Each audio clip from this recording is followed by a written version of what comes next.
Quatrième étape du Silkway Rally en direction de Volgograd. L'histoire était donc trop belle pour Boris Gadassine. Le Russe a commis le péché de gourmandise après 37 km dans la spéciale. Le conte de fées s'achève sur une série de tonneaux. L'équipage s'en sort indemne, mais c'est l'abandon.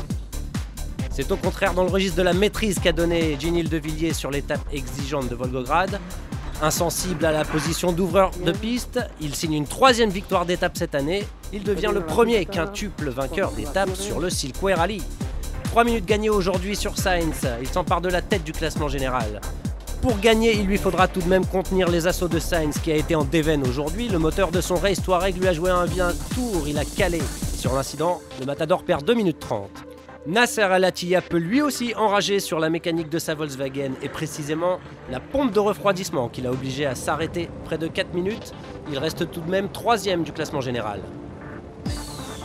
Mark Miller, en assurant le tempo, 4e aujourd'hui, récupère aussi la 4e place du général, laissée vacante par Gadassine.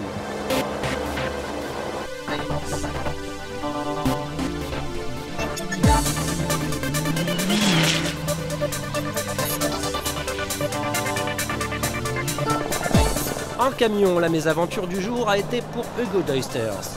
Les problèmes s'accumulent pour le team de Roy puisque Deusters avait déjà connu des soucis mécaniques dans la première étape. Aujourd'hui, il est parti à la faute dans les dunes. Son camion Iveco se retrouve à terre.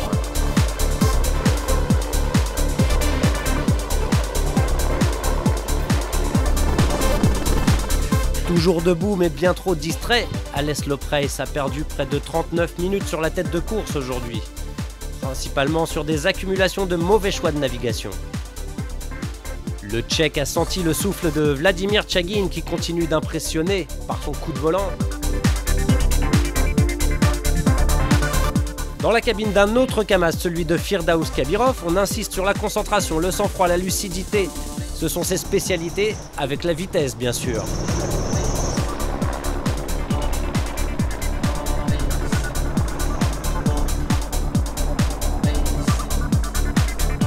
Deuxième aujourd'hui, un autre Kamaz, celui d'Edouard Nikolaev, le jeune, 26 ans, qui continue d'impressionner. Et le premier non-Kamaz de la course, c'est Franz Echter aujourd'hui, sur son MAN.